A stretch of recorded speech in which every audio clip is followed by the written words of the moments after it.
Gopi Janavallabha Giri Kunja Vihari Girivaradari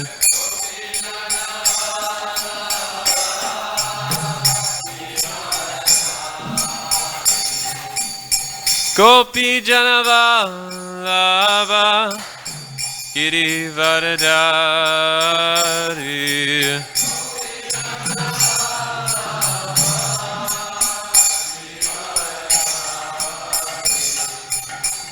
Jashodanandana Rajajanaranjana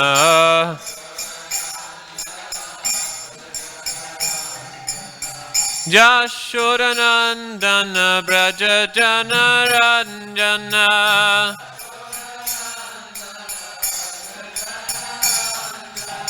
Jashodanandana Brajajanaranjana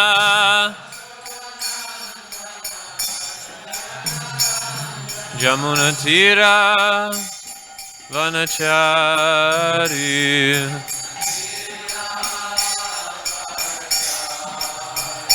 Jamunatira Vanachari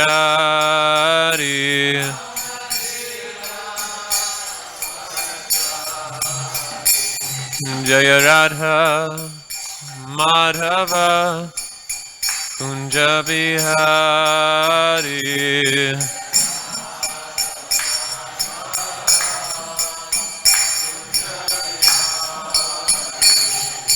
Gopi Janavallabha Girivaradari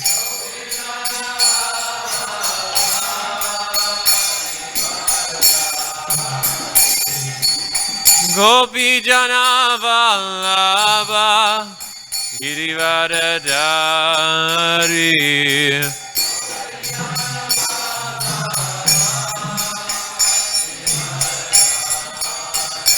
Jaya Jashodanandana Brajajanaranjana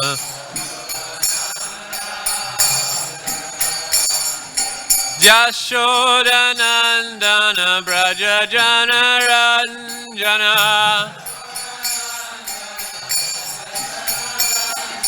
Jashodanandana Brajajanaranjana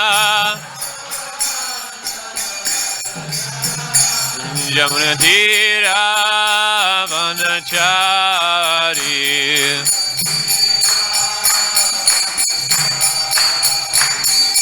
Hare Krishna Krishna Krishna Hare Hare Hare Rama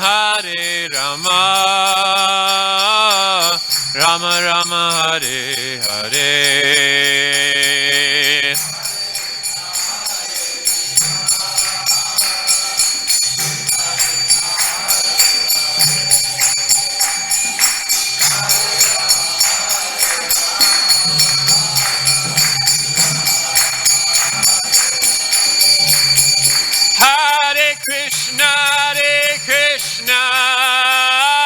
Krishna Krishna Hare Hare Hare Rama Rama Rama Hare Hare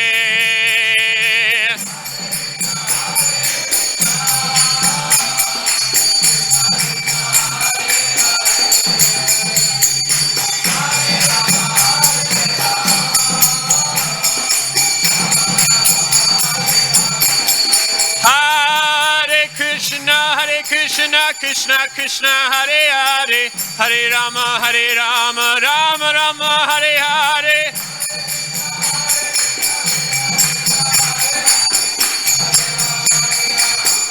Hare Krishna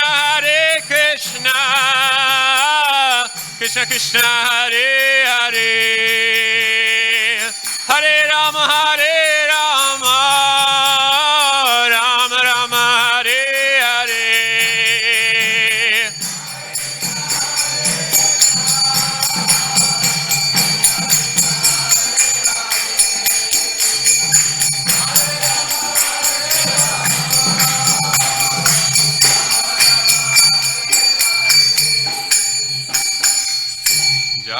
Vishnupada Paramahamsa Parivrajakacharya Ashtotarashata Shri Srimad His Divine Grace A.C. Bhaktivedanta Swami Srila Prabhupada Ki Jai Jai Om Vishnupada Paramahamsa Parivrajakacharya Ashtotarashata Shri Srimad His Divine Grace Srila Bhakti Siddhanta Saraswati Goswami Maharaj Prabhupada Ki Jai Samaveda Bhakta Vrinda Ki Jai Nittai Gaura Premanande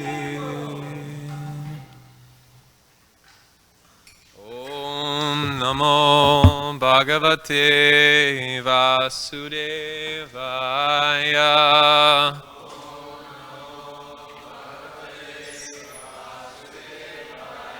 Om Namo Bhagavate Vasudevaya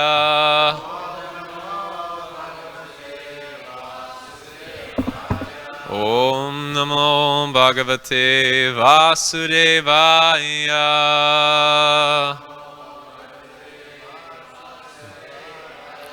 Yaswanubhavam Akila Shruti Saramekam Oh, where's the prayer? Okay, perfect. Narayanam namaskritya naranchaivan narottamam devim saraswatim vyasam tato jayam udirayen Nasupraya Shudabhadreshu Nityam Bhagavata Sevaya Bhagavati Uttama Shloke Bhaktir Bhavati Naishtaki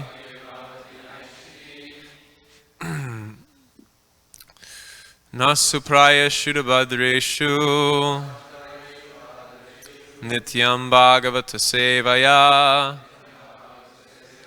Bhagavati Uttama Shloke Bhaktir Bhavati Naishtaki Krishnaya Vasudevaya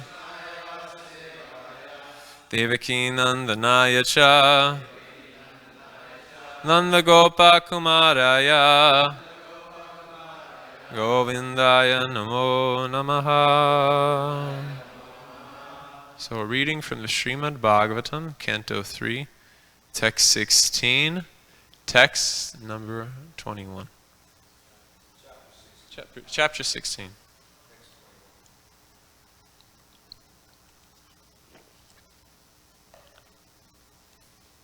Yastam vivekta charitar anuvartamananam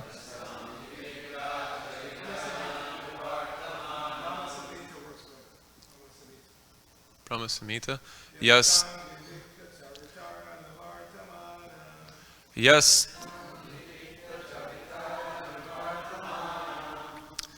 Yastam vivekta charitar anuvartamanam Nat yadriyat parama bhagavata prasangaha Satvam dvijanupata punyaraja putinaha Shri Vatsa Lakshmam Kimaga Bhagavajanam Stvam Yastvam Vivekta Charitar Anuvartatamanam Nadyat Driyat Parama Bhagavata Prasangaha Satvam Dvijanupata Punya Raja Punita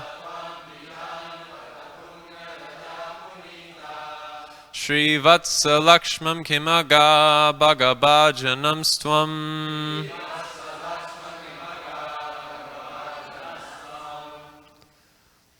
Yes.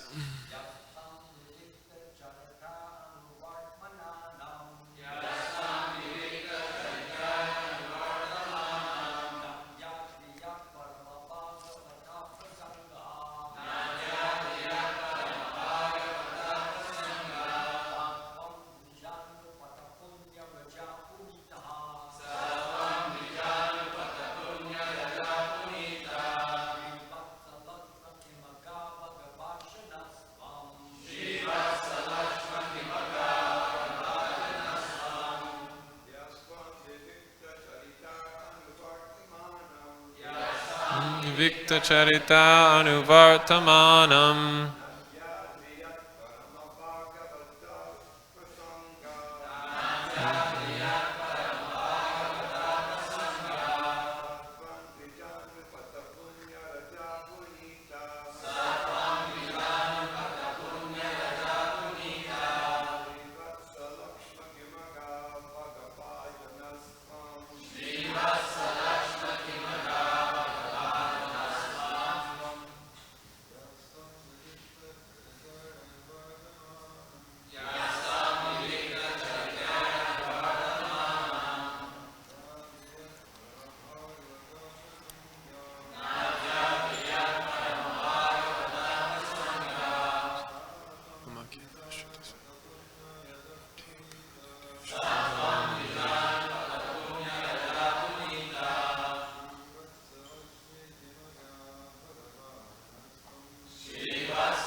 Vaishnavis.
Ya Hu Tam Lakshmi Vivekta completely pure Charitar devotional service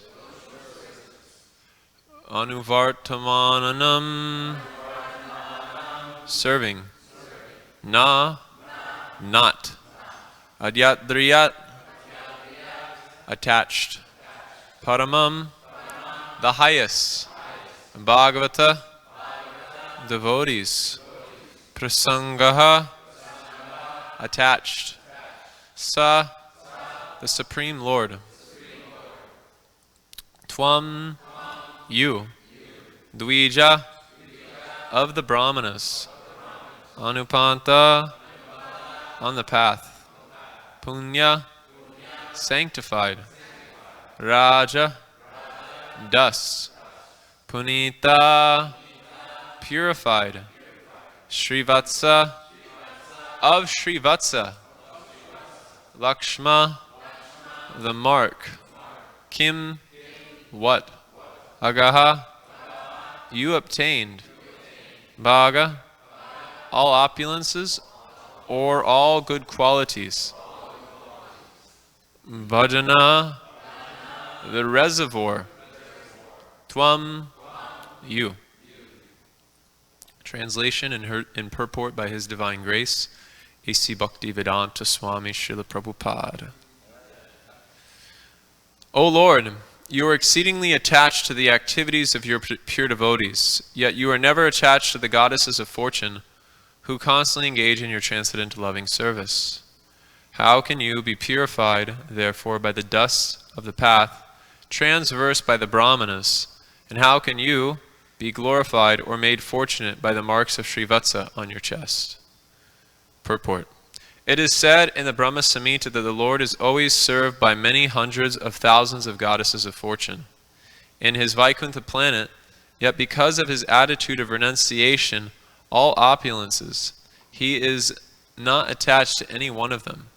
The Lord has 6 opulences: unlimited wealth, unlimited fame, unlimited strength, unlimited beauty, unlimited knowledge, and unlimited renunciation.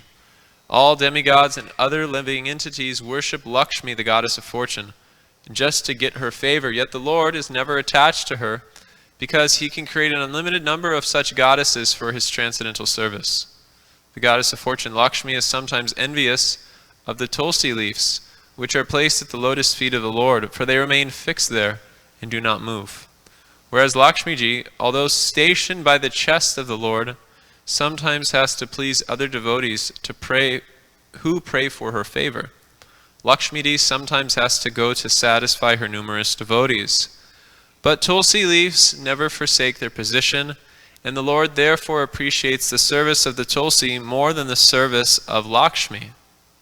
When the Lord says, therefore, that it is due to the causeless mercy of the Brahmanas that Lakshmiji does not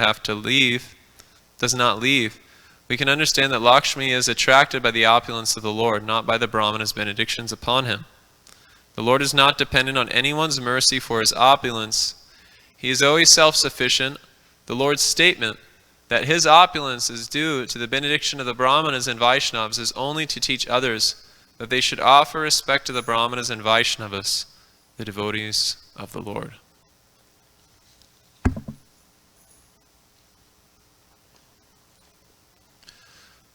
Om Jnanatimidandasya Jnananjana Shalakoya Chakshurun Minitam Yena Tasmai Shri Gurave Namaha Shri Chaitanya Manobishtam Stapitam Yena Bhutale Swayam Rupa Karamayam Dadati Swam Padantikam Vandeham Shri Guru Shri Yukta Padakamalam Shri Guru Vaishnavam Scha Shri Rupam Sagrajatam Sagana Raghunatham Vitam Tam Sajivam Sadvaitam Savadutam Parijana Sahitam Krishna Chaitanya Devam Shri Radha Krishna Padan Sagana Lalita Shri Vishakam Vitam Scha Nama Om Vishnu Padaya Krishna Prishtaya Bhutale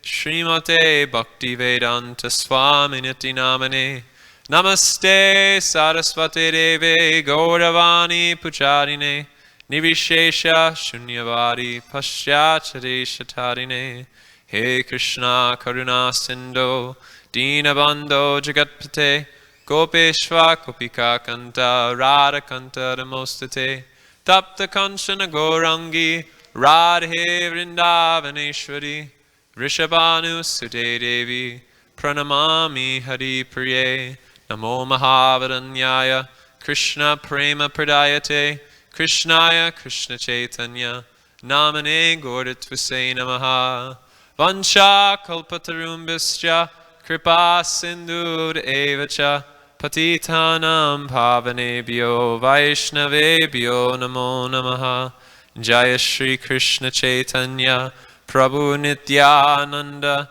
Shri Advaita Gadadhara Shri Vasadi Gaura Bhakta Vrinda Hare Krishna Krishna Krishna Hare Hare Hare Rama Rama Rama Hare Hare Durgame Patime Nantasya Sakalat Parikatir Muhur Svakripa Yasti Danena Santa Sanpavalambanam.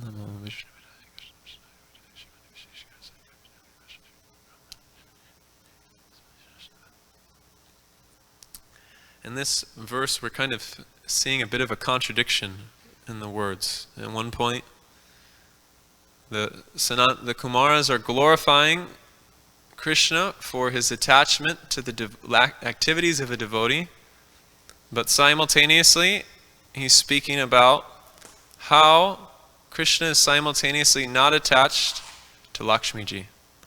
So it's a bit of a puzzling statement, but we'll take a look at it through the lens of what Srila Prabhupada and the Acharyas have said. So when I read this verse, the verse I immediately thought of was this verse that comes in the Nectar of Instruction. It says, Karmi vya parito hari priyataya vyaktim yayor gyaninas Tebyo jnana vimukta bhakti parama prema kanishtasthata. Tebyasta pashupala pankajachashasta biopisa radhika. Preshta tadva iyam tadiya sarasi tam nasa yet kakriti. Anyone who remembers this from their reading of the Nectar of Instruction will remember that this is describing the gradations of devotees. Actually, not the gradations of devotees, it's describing the gradations of living entities. Krishna in the Bhagavad Gita explains, Mama Ishvam so jiva loke, jiva bhuta sanatanaha. That all living entities are ultimately his amsas, but within that category of energy that Krishna has, living entities have a different devotional disposition, or a lack of a devotional disposition for that matter. So the first thing that Srila Rupa Goswami is saying is karmi bhyaya, which means the karmis. So the karmis are situated in two categories. Those who are karmakandis, who engage in pious activity in order to elevate their standard of sense gratification. And then beyond that are vikarmis. Vikarmis are those who Rishabdev explains as nunam pramata kurute vikarma. That they're simply wasting the human form of life and yad indriya priyatayapanoti, in chasing after the objects of the senses. And nasadu manye yata atmanoyam, and then that to accept this lifestyle is highly unrecommended by Rishabdev. Why? Because asadyapi apiklesha asadeha. That this body, which the karmis are so fascinated with, which they're trying to give pleasure to, this body is causing so many kleshas, so many different types of anxiety. So better than those karmis who are simply functioning for the purpose of satisfying the needs of their material body, either in a pious way or impious way, because both results produce distress. Better than them, Rupa Goswami says, is the jnanis. Jnanis are those who have seen that there is not a need for inordinately chasing after the objects of the senses, but rather one should try to detach oneself from the objects of the senses completely and aspire for something higher. Aham Brahmasmi is the general mantra that the jnanis will chant. Most jnanis will come to a standard of realization which is known as a Brahmavadi, and if they're extremely unfortunate, they'll enter into a realm called Mayavadi, in which they consider the form of the Lord to be illusory, and that ultimately they themselves can come to the same standard of consciousness which is being described in the Vedas, by the Vedas, which the Lord possesses. So beyond them is those jnanis who are tebyo jnana vimukta bhakti parama, those jnanis who have come to the stage of liberation, and bahu janmanam ante jnanavan mam prapadinte, that they have come to the stage of realizing through their knowledge that surrendering to Vasudeva is the ultimate goal of their activity. So they enter into the realm of bhakti. Brahma bhuta prasanatmam nasochati nakasati sama sarve subhutesu mad bhaktim labate param. So the jnanis, they come to the standard of engaging in Krishna service, and of those jnanis who have begun to engage in Krishna service, the ones which have gone beyond the level of jnana and entered into pure devotional service are known as prema kanishtasthata, those devotees which are fixed in prema. So that will be the topic of our discussion today, is the difference between those devotees who are fixed in prema in the realm of Vaikuntha and those devotees who are fixed in prema in the land of Vrndavan. It's two distinct qualities, and we can understand this seeming contradiction that's being given in the verse, that Krishna is attached to activities but simultaneously unattached to the activities of Lakshmi. So when Chaitanya Mahaprabhu was traveling in South India, he met a Brahmana of the Sri Sampradaya in his stay in Sri Rangam during the months of Chaturmasya. This Brahmana's name was Venkatabhatta, and he's famous for being the father of Gopala Bhatta Goswami. So Chaitanya Mahaprabhu stayed in his home for 4 months, And in those conversations, in that time, they had many conversations amongst each other. And at one point, they actually became very friendly with each other. Now, Chaitanya Mahaprabhu, having a very specific purpose in mind, Anarpita charim chirat karuna avatirna kalo samarpaitam unancha dwala rasam swabhakti shriyam. Being interested in bestowing Vraja Prema to the world, began to discuss with Venkatabhatta, whose devotion is more or less fixed in Adasya Rasa and simultaneously is more pervaded by a mood of Aishvarya, opulence. So Venkatabhatta began speaking with Chaitanya Mahaprabhu. And when he was speaking with Chaitanya Mahaprabhu asked him, your goddess of fortune, who is the wife of Lord Narayana, she is interested in attaining the association of Krishna. How do you understand this? So Venkatabhatta explained, well, actually there's no contradiction, because Krishna and Narayana are the same in truth, but there's a difference in the quality of relationship which is existing there. So then he quotes this verse, which would later appear in the Bhakti Rasamrita Sindhu. Sedantas tat tve abedepi shirasya Krishna svayupayo raseno krishnate Krishna rupam esha rasastiti. This verse is describing that although Lord Narayana and Lord Krishna are the same in Siddhanta, means they're both Bhagavan, they're both possessing full opulence, there is a difference in Krishna which makes him superior due to the truth of rasa, due to the mood of devotion which devotees can relate with him in. And that mood of devotion which is existing in Krishna is such that Krishna actually becomes bound by the devotees in that particular mood of relationship. So this is the difference which is existing between Lakshmi and Vaikuntha and the residents of Vrndavan. Now, it's important to understand these differences because in the path of our devotion, we have to be aware of what it is we are trying to attain and where it is we are trying to go. Siddhasya lakshanam yatsyat sadhanam sadhakasyatat. That the practitioner, the sadhana, the practice which they're engaging in, and their ultimate goal have to be in alignment. Srila Prabhupada would often give this example that if one wants to go to Bombay, one has to buy a ticket to Bombay. You can't expect to buy a plane ticket to Abu Dhabi and reach Bombay. It's not possible. So in the same way, in our devotional service, according to the sadhana which one has, that will determine the destination which they're going to attain. So we see in the pastimes of Chaitanya Mahaprabhu, there was heavy emphasis on hearing the pastimes of Krishna in Vrndavan. And we see even amongst Srila Prabhupada, he made it a point to make the Krishna book available to the world so devotees could begin to develop affection for Krishna. And this is important because Krishna becomes revealed according to the depth of our hearing and chanting. Yata yatatma parimrijyate so matpunyagata shavanabhidanai tata tata pashanti vastu shukshman chakshur yata vajana samprayuktam. This is a verse which is quoted in the 11th chapter of the Srimad Bhagavatam, and it's describing how the process of devotional service, how Krishna gradually reveals himself to the devotee. So in the verse, Krishna is saying, Yata yata ma parimrijyate so. According to yata yata, to the degree that the living entity becomes purified by what? Matpunyagata shavanabhidanai. By the process of hearing and chanting. Tata tata pashtanti vastu shuksman. To that degree, Krishna begins to reveal himself to the devotee in his subtle form.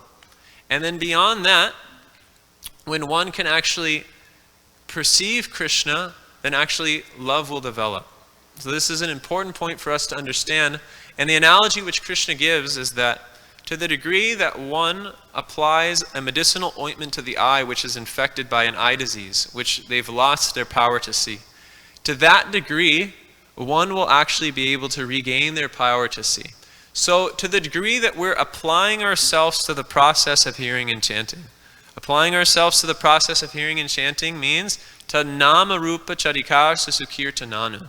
So tanama rupa charitar susukirtananu means hearing and chanting very carefully. Sukirtananu, it's a modifier which helps intensify the word that is going to be said. So sukirtananu means very nicely hearing and chanting. Very nicely hearing and chanting means that devotee in their process of hearing the Srimad Bhagavatam and in hearing the holy names of Krishna makes an effort to avoid offenses to the holy name. And when one makes an effort to avoid offenses, specifically inattention, then what happens is that emotions actually begin to arise in the heart of the devotee. This is described by Prahlad Maharaj, where he says, Tada puman mukta samasta bandhanas tad bhava bhavanukrita sayakriti. So in this verse, he's saying that those who engage in the process of hearing and chanting constantly, it means hearing about the loving exchanges which Krishna has with his devotees, then tad bhava bhavanukrita sayakriti. Then the emotions which those devotees that someone is hearing about in the process of their hearing and chanting, the emotions and the mood of devotion which is existing in that devotee begins to rub off. So this is what it means by the practitioner, the practice, and the ultimate goal have to be in alignment. If one is not careful in the process of devotional service, then one may attain a destination which they didn't think they were ultimately join the Krishna consciousness movement for, or what the acharyas are actually pointing to. Through what we hear, it determines where we go. Just like you see in Los Angeles, they have the sewer, it says, do not dump drains to bay. So in the same way, whatever we put inside of our ear, that's where our consciousness will flow to. In Northern California, there is a park called Muir Woods. It's very famous. And in there's many lakes and streams. And my Guru Maharaj was on a walk in that park. And he was explaining how he saw a park ranger speaking with some guests, and he was removing micro garbage from the streams. And so my Guru Maharaj asked him, why are you removing this garbage? It's so small. And he said, well, because salmon will come here in the mating season, and then when it's time for them to go to the ocean and then come back again, because salmon, they lay their eggs, they swim to the ocean, and they come back to the place that they were born. So the way that they find their way back from the ocean to where they came from is through the process of the sense of smell. So my Guru Maharaj explains that in the same way, we find our way back home, back to Godhead through the process of hearing. So when we are very particular about hearing and chanting nicely, being freed from offenses, then we actually develop a quality of devotion which is so attractive to the Lord that Krishna actually becomes bound by that devotion. And that is what Chaitanya Mahaprabhu is trying to give. He's trying to give a quality of devotion which is beyond on reverence, which is beyond Vaikuntha. It is a mood of sweetness, it is a mood of freedom, and it is a mood of beauty, which is only existing in the residence of Vrndavan. So by approaching Krishna in Vrndavan through the medium of Chaitanya Mahaprabhu, hearing Chaitanya Charitamrita regularly, reading Srila Prabhupada's books regularly, then the natural byproduct will be that one will aspire for a mood of devotion similar to the devotees which they're hearing about. That can begin in the stage of hearing about Chaitanya Mahaprabhu's associates, and then one gradually begins to understand that Chaitanya Mahaprabhu's associates are actually also residents of Vrndavan, and being impelled by the devotion of Chaitanya Mahaprabhu's associates, then yata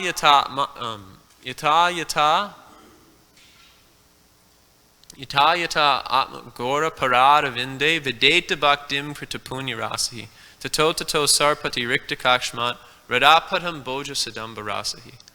That to the degree that one becomes attached to Chaitanya Mahaprabhu and his associates, to that degree one will develop an attraction for Krishna in Vrndavan.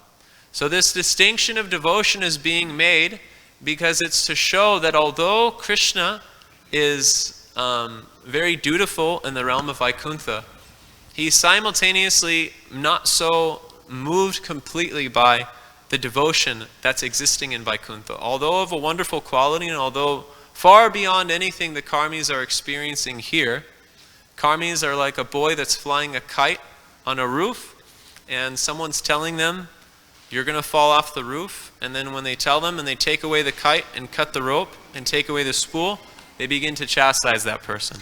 That is the quality of consciousness that karmis are existing in. So definitely, whatever is existing in Vaikuntha is far beyond anything that's here. But Krishna is specifically bound by the love of his devotees in Vrndavan, na pareham. He's not able to repay that debt. So when it comes to developing a mood of service, this is the highest level of service attitude that one can actually develop, and that's the whole point of devotional service, is to develop a mood of service which is pleasing to Krishna. So when we understand this distinction between Vrndavan and Vaikuntha, we can begin to develop a desire for it. Although we may feel ourselves unqualified, Jiva Goswami explains that just by hearing about it, it can spark good fortune that in the hearts of those who hear it, that they can become like-minded to those who have actually attained it. So just as an iron rod is put into fire and develops the same qualities of the fire, by understanding this distinction of devotion, a desire can arise and our consciousness can gradually develop a same quality of devotion which is existing in the associates of Chaitanya Mahaprabhu, who are non-different from the associates of Krishna in Vrndavan. So it's 8:26, we can stop, and if we have any questions or discussions, we can open it up for discussion. Sachi.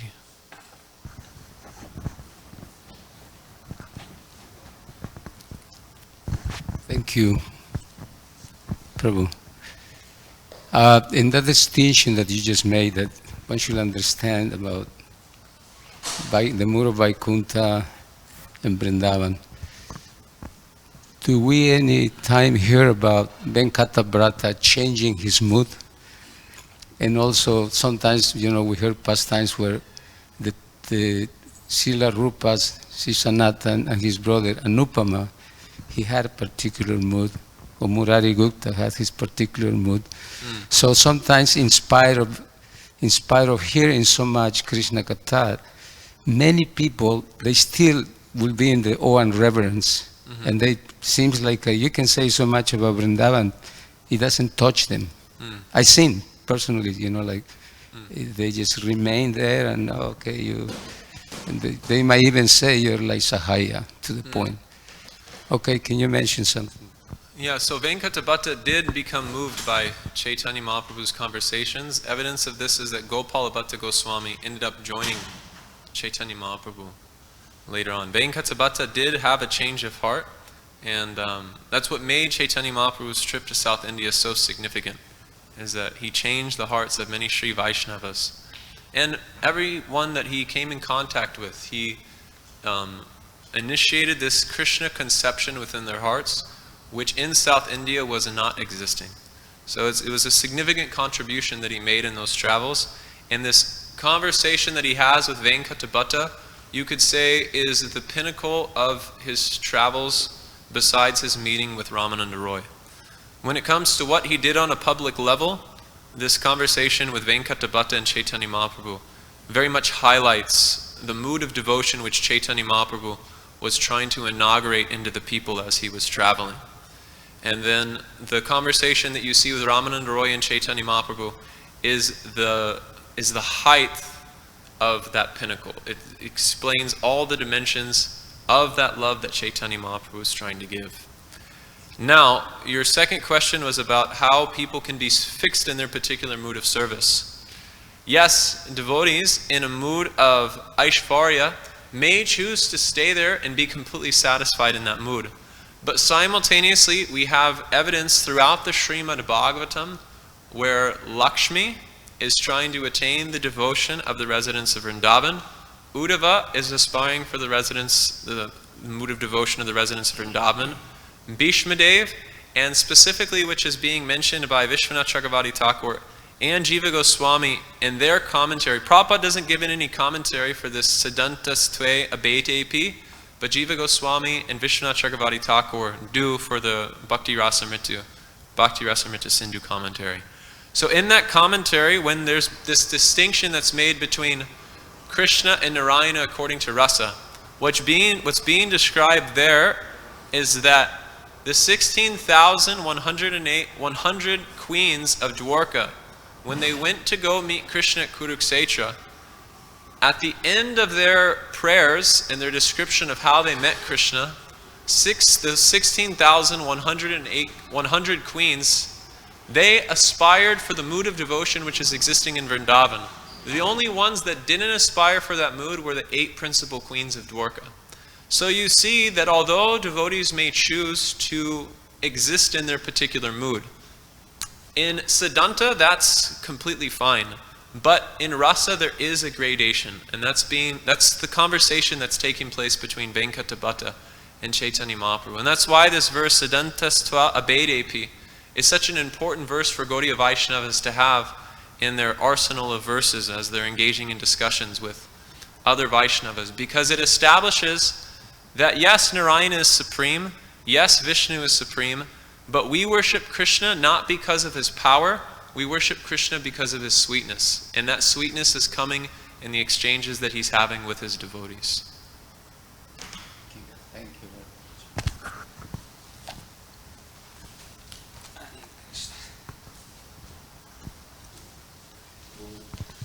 Thank you. Hare Krishna, thank you for a wonderful class, Prabhuji. I just wanted to mention one little point that had not come out, and I thought it would be useful, and that is, what is the most important principle that we have to remember, that we have to follow, that we have to be guided by in order to achieve these high levels of love, ecstasy, dedication, devotion, total absorption? How does that happen? I just forgot. Seriously. Hopefully it will come back.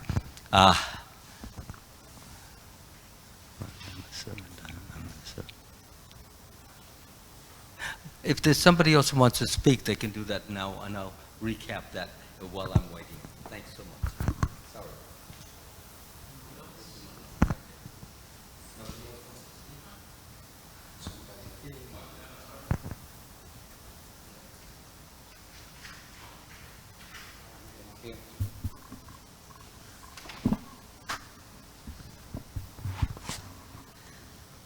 Thank you, Prabhu, for a phenomenal class.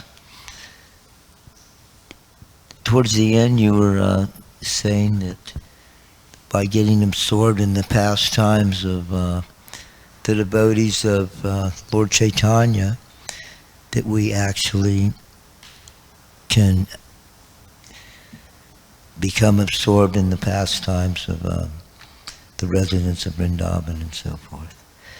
So that means that our prime goal in life should just be to become absorbed in Lord Chaitanya's Sankirtan movement. Is that correct? That's 100% correct. And you see that specifically in the lives of Narottam Das Thakur and the 6 Goswamis, that when they're existing in their sadhana dehas, their primary fixation is service to Chaitanya Mahaprabhu. Some of them have an internal service on the level of Siddha Deha, but that doesn't get in the way of the service which they're rendering to Chaitanya Mahaprabhu. You see this in Bhaktivinoda Thakur, Bhaktisiddhanta Saraswati, and you see it most heavily manifested in Srila Prabhupada. Srila Prabhupada was completely absorbed in the Sankirtan activities of Chaitanya Mahaprabhu, and you can see that this is what he emphasized more than anything else, was engage in Sankirtan, distribute books, develop farms, and give everyone the opportunity to practice Krishna consciousness. By doing so, you'll receive the mercy of the previous acharyas, and you'll also receive the mercy of Krishna, and that will awaken an attraction automatically for the land of Vrndavan. So Prabhupada wanted to see this attraction for Vrndavan to develop organically. So that's why he went through so much work to translate the entire 12 cantos of the Srimad Bhagavatam, because by studying all 9 cantos of the Srimad Bhagavatam, when one enters into the 10th canto, they approach it with the right shraddha, the right faith. And they don't try to jump over, but they've actually developed a full conception of what the truth of the Srimad Bhagavatam is. Siddhanta bolya chitte nakar alash, iha hoite Krishna lage, sudrat manash. One has taxed their brain to understand the different dimensions of how Krishna functions in the world and functions with his devotees. So when they enter into the Srimad Bhagavatam, the 10th canto, their mind automatically runs towards Krishna. So that's why systematic study of Srila Prabhupada's books on a daily basis, starting from the beginning and going to the end, is an absolute must for devotees of the Krishna consciousness movement. This will keep Srila Prabhupada glorified by keeping his teachings in the center, and simultaneously it will provide facility for the grand disciples of Srila Prabhupada to have healthy relationships with their own spiritual masters, because that exchange is functioning on the basis of Srila Prabhupada's books, not an artificial attempt to minimize the position of the spiritual master to glorify the founder Acharya, which is dangerous.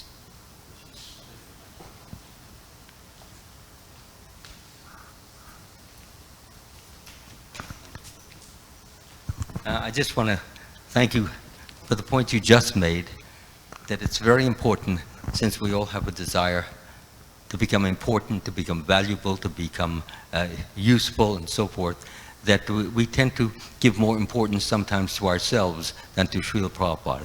So Prabhupada must be maximized. Mm-hmm. He must never be minimized. Mm-hmm. And anything great in me, anything great that I find in anyone, it comes from the mercy of Krishna through Prabhupada and to us. So as long as we're continuously remembering Srila Prabhupada, his mercy and Krishna's mercy, and that we are small, insignificant, and worthless next to them, we're in good shape. But if we don't, if we start to put ourselves on a very higher platform, a great platform, a wonderful platform, look at me, look up to me, just see my opulence. If we have that mentality, this is very wrong. And it's natural to have that, because as we grow up, we want to be important, we want to be great, we want to be glorious, we want to be applauded on the team, or wherever we happen to be, on the drama, or wherever we are. We want to be important because it gives us power, it gives us control, it gives us direction.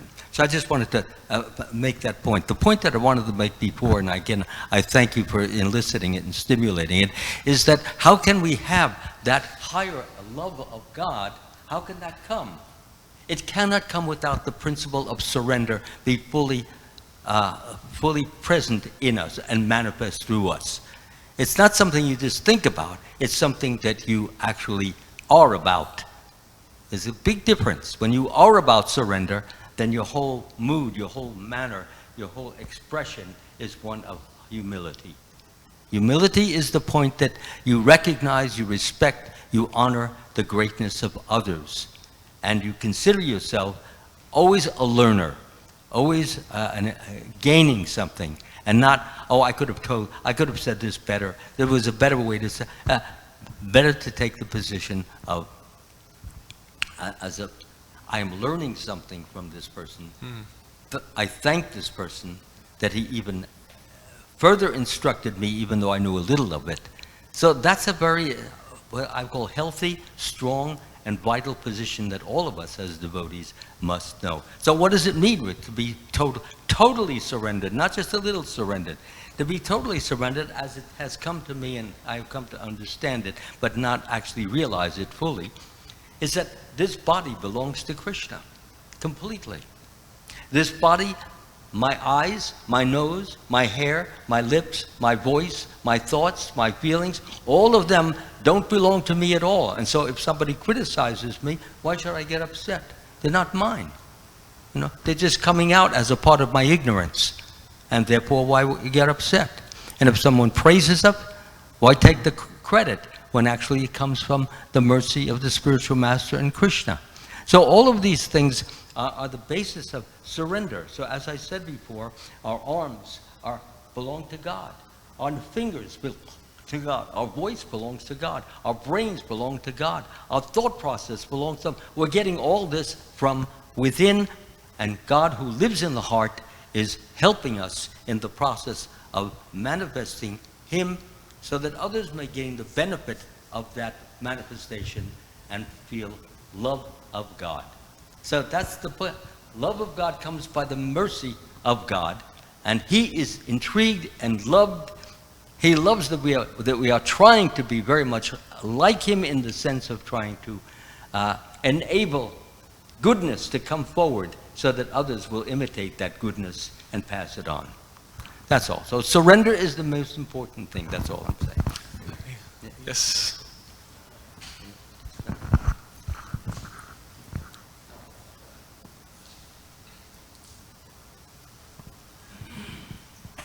I think an important factor here in this is that if we read the previous verses and everything, we said that the four Kumaras are now praying to Krishna. And when we're reading this, first of all, we should understand we're conditioned souls. We're not some Mahabhagavats, we're conditioned souls. So we should actually try to see Krishna through the instruction of the four Kumaras. Yeah. And if we actually surrender to that, then all these things can be understood. Yeah. Not that we speculate, or that we're going to be just the more pure devotee, I'm going to be the best person in the world. Now, you can stamp on me, you can slap me, you can beat me, whatever you want to do. But those things are there, but the point being is how to understand Krishna. And you understand it through the instruction of the four Kumaras. If you listen and you read what they're saying, they're telling you that, Krishna's Govinda, that Krishna's in Dwarka, that Krishna's in Vrndavan, and these are all his pastimes. And as conditioned souls, for us, we can understand that through the instruction, or you might say the words of the eyes of the four Kumaras. And in fact, and what's so startling is that even in the end, they speak of how Krishna's, battlefield of Kurukshetra, where he's asking, kill all of them. How many people died? Millions died, to kill all of them. So we understand Krishna through the eyes of these kind of individuals, like the four Kumaras. So I think this whole instruction here is to focus on what they're saying, and how they're saying it, and how they're glorifying and describing Krishna in his many manifestations. Yeah. There's not just one, there's many. So I just thought I'd throw that in. Absolutely.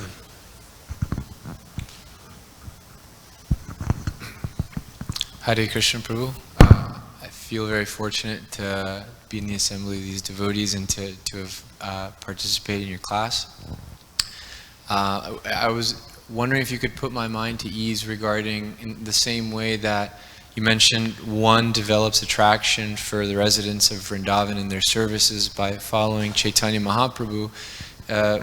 For those of us that may not have enough time to read all these, more esoteric literatures like the 6 Goswamis have given us, can one, one doesn't need to read esoteric literatures in order to develop appreciation for Chaitanya Mahaprabhu.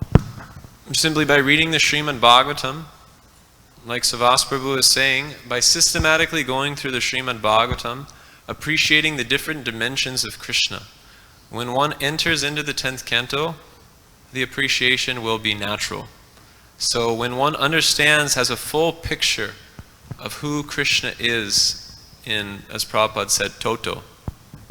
When one has a complete picture of who Krishna is in all different aspects, as Narayana, as Nrsimha, as Vamana, when one has this complete picture, then when one enters into the 10th canto, one's heart will be so moved that all these persons that were existing in this way previously is now behaving like this.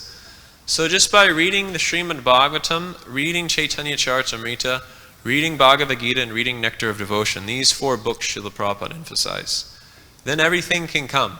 And if one has a scholarly disposition, then through the blessings of the spiritual master, one can read the literature of the Goswamis. But most devotees may not have that inclination, and most devotees may not even read. So if we can just read the 4 books of the Acharyas, the 4 books of Srila Prabhupada, then everything can come. Thank you very much. Vancha kalpatarumbisya kripa sindhude evacha patitanam bhavanebhyo vaishnavebhyo namo namah. Grantharaj Srimad Bhagavatam ki jai.